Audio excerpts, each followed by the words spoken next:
Bonjour et bienvenue à nouveau sur antonyplus.com. En ce mois de janvier, nous avons décidé de vous présenter notre bilan, le bilan de la mandature de 2001 à 2008, le bilan donc de tous les élus qui forment notre liste et de l'équipe qui les entoure. Pourquoi vous présenter un bilan? Parce que nous pensons que pour créer une alternative crédible, il faut que vous voyez que les Antoniens et les Antoniennes qui s'investissent dans notre liste ont tenu à le faire dans l'opposition, en ayant toujours à cœur d'avoir une opposition constructive. Sur quelques thèmes par exemple. Sur la culture ou sur le théâtre comme sur le cinéma, nous avons fait durant toute la mandature des propositions. En termes également de transport, puisque nous avons été fer de lance sur le problème de l'interconnexion TGV Massy-Valenton, puisqu'en 2005, c'est à notre initiative que le conseil municipal a voté à l'unanimité un vœu demandant l'enfouissement des voies.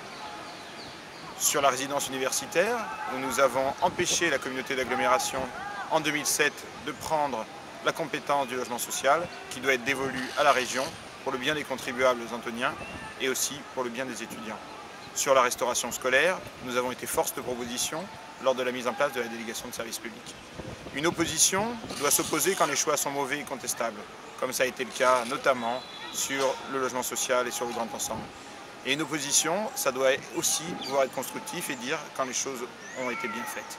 C'est le cas notamment sur le chantier du marché, ça a été le cas sur d'autres points lors de cette mandature.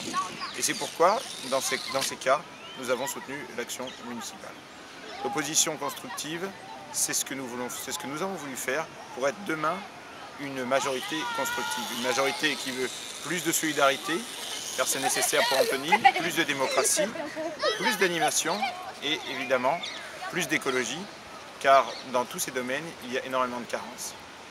Aujourd'hui, donc, nous publions notre bilan qui vous permettra de faire le bon choix au mois de mars. Et en février, vous aurez élaboré avec les Antoniennes et les Antoniens notre projet à lire, à découvrir, sur lequel vous pourrez nous questionner. Votez Antony Plus.